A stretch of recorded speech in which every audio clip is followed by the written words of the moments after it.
Assalamualaikum warahmatullahi wabarakatuh.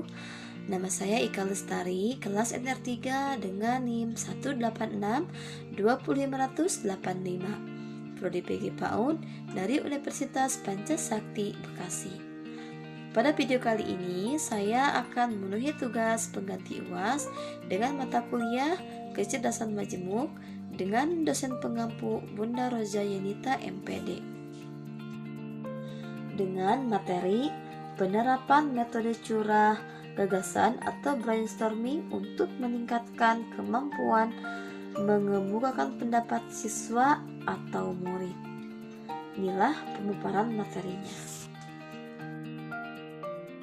Penerapan metode curah gagasan brainstorming untuk meningkatkan kemampuan mengemukakan pendapat siswa atau murid. Pengertian menurut para ahli, menurut Rostiah 2008, metode brainstorming yaitu teknik mengajar yang dilakukan guru dengan cara melontarkan suatu masalah ke kelas oleh guru. Kemudian siswa menjawab, menyatakan pendapat atau memberi komentar sehingga memungkinkan masalah tersebut berkembang menjadi masalah baru. Secara singkat dapat diartikan sebagai satu cara untuk mendapatkan banyak atau berbagai ide dari sekelompok manusia dalam waktu yang singkat. Sedangkan menurut Rawlinson 1977, brainstorming adalah cara untuk mendapatkan banyak ide dari sekelompok manusia dengan cara yang singkat. Dari dua pendapat tersebut dapat disimpulkan bahwa dengan metode brainstorming, siswa dilatih untuk mencari, menemukan, dan mengemukakan gagasannya sebanyak mungkin dalam proses pembelajaran. Metode ini melatih keaktifan siswa dalam bertanya dan mengolah pertanyaan sehingga mendorong siswa untuk berpartisipasi dalam proses pembelajaran.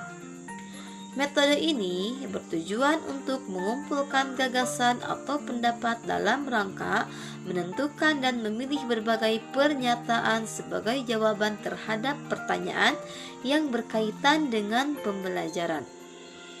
Dengan diterapkannya metode ini, maka akan terjadi proses pembelajaran yang lebih aktif dengan gagasan-gagasan yang muncul dari para siswa. Adapun langkah-langkah dari penerapan metode brainstorming ini menurut Rawlinson 1977 menjelaskan persoalan. Guru mengangkat dan menjelaskan permasalahan yang diangkat, kemudian menjelaskan cara siswa berpartisipasi dalam pembelajaran tersebut. Yang kedua, merumuskan kembali persoalan, yaitu guru menjelaskan kembali persoalan dan siswa merumuskan pertanyaan-pertanyaan yang diajukan. Yang ketiga, mengembangkan ide unik, yaitu maksudnya mengembangkan ide-ide yang inovatif dan di luar variasi kebiasaan yang mungkin bisa dikembangkan, mengevaluasi ide yang dihasilkan. Guru dan siswa mengevaluasi ide yang telah terkumpul dan menyimpulkannya.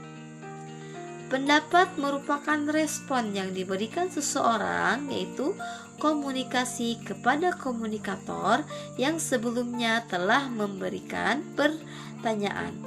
Menurut Anindawati 2013 menjelaskan bahwa mengemukakan pendapat adalah kemampuan menyampaikan gagasan atau pikiran secara lisan yang logis tanpa paksaan atau kehendak sendiri serta menggunakan bahasa yang baik. Keterampilan mengemukakan pendapat dalam pembelajaran sejarah ini yaitu yang pertama menyampaikan pendapat, yang kedua merumuskan pendapat, yang ketiga mengidentifikasi pertanyaan, yang keempat mencari ide atau gagasan, yang kelima menemukan ide atau gagasan. Kendala-kendala yang dihadapi oleh guru sejarah dalam mengembangkan metode brainstorming untuk meningkatkan kemampuan mengemukakan pendapat. Kendala yang dihadapi guru ketika menerapkan metode brainstorming dapat dipaparkan sebagai berikut. Yang pertama, siswa harus selalu dimotivasi ketika ingin mengemukakan pendapatnya. Yang kedua, siswa terlalu bergantung pada guru. Yang ketiga, masih terpaku pada paradigma guru sebagai pusat pembelajaran atau guru yang harus dominan atau teacher center. Yang keempat, guru harus lebih matang dalam membuat skenario pembelajaran.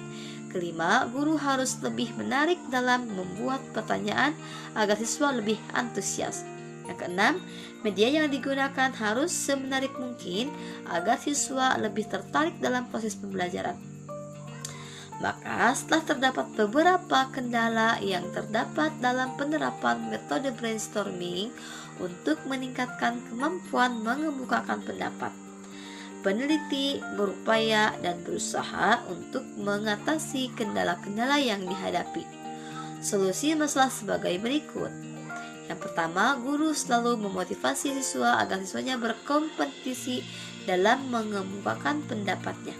Yang kedua, siswa harus dibiasakan dengan pembelajaran yang aktif atau student center. Yang ketiga, perlu rencana pembelajaran yang matang agar proses pembelajaran berjalan dengan baik. Keempat, guru harus selalu memberi motivasi kepada siswa agar mereka antusias dalam membaca materi pembelajaran. Kelima, guru harus membuat media semenarik mungkin agar siswa lebih antusias dalam proses pembelajaran. Keenam, guru harus menyediakan sumber-sumber yang relevan untuk menunjang dalam proses pembelajaran. Sekian pemaparan dari saya, semoga bermanfaat. Terima kasih. Wassalamualaikum warahmatullahi wabarakatuh.